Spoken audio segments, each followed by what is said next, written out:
If you could tell us who you are, what you've studied, and what your job is at the moment. I'm Martin Roelfs. I studied physics in Groningen, my birth city. And I did my PhD here in Kortrijk at the KULAK. And that was in something called lattice QCD in theoretical physics. And right now I work at Flanders Make across the road.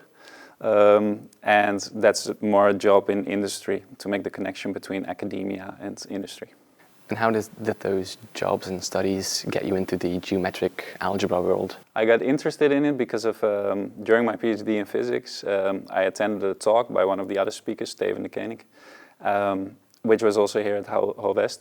And that was meant as an introduction into GA. But it really grabbed me because it talked about some of the concepts, some of the problems that I also had in physics in my PhD research. And I suddenly realized, like, whoa, he's coming from a game background and a computer graphics background, but some of the things he talks about are exactly the same problems that I have in physics. So I started to, during that talk, it was really a transformative moment for me. And then I reached out to Steven after the talk, and yeah, that's how it all started. We became friends and started having discussions about it all the time and writing papers together. So that's how I got into it. So you went pretty deep into the geometric algebra world. Yeah, I would say so. Like it's a rabbit hole, and I'm still not at the bottom yet. Do you see yourself doing it for years to come? Yeah, I think so. I think it's not just a hobby, but it's a really like a deep passion at the moment, and it hasn't tapered off yet. So. Would your 10-year-old self have seen you doing this today? Yeah, but not literally this. But I always had those kinds of obsessive things, you know, that I was geeking out about, and so in that sense, it's nothing new, I think. So your 10-year-old self wouldn't have thought you working with a lot of maths and...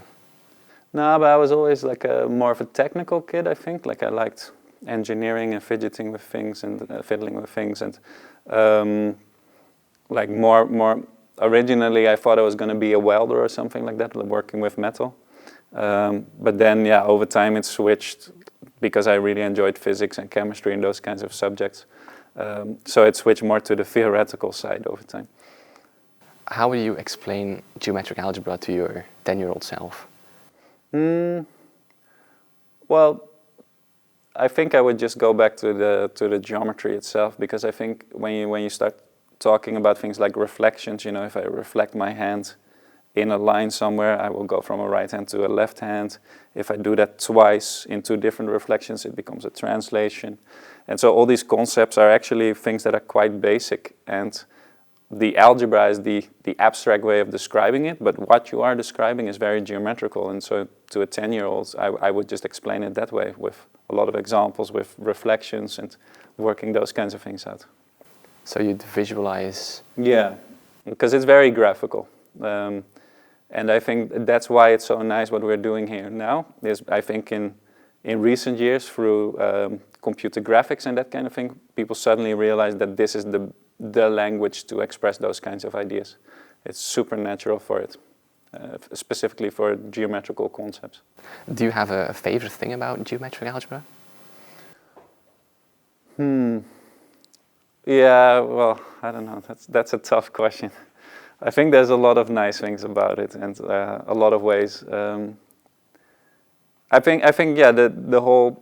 If I had to pick something, yeah, I don't want to, but I would say like that whole reflection mindset is something that I really enjoy, because the reason it's so great is, like, if you think about it in abstract algebraic terms, then you cannot really solve something while you're lying in bed at night, right? But when you think in reflections and about lines and points and planes, then you can literally do the computations in your head, because you can just use your imagination, and that turns out to be the correct result. So I don't actually have to work through complicated algebra to get the result.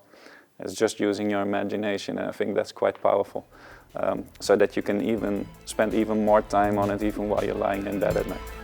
That's great.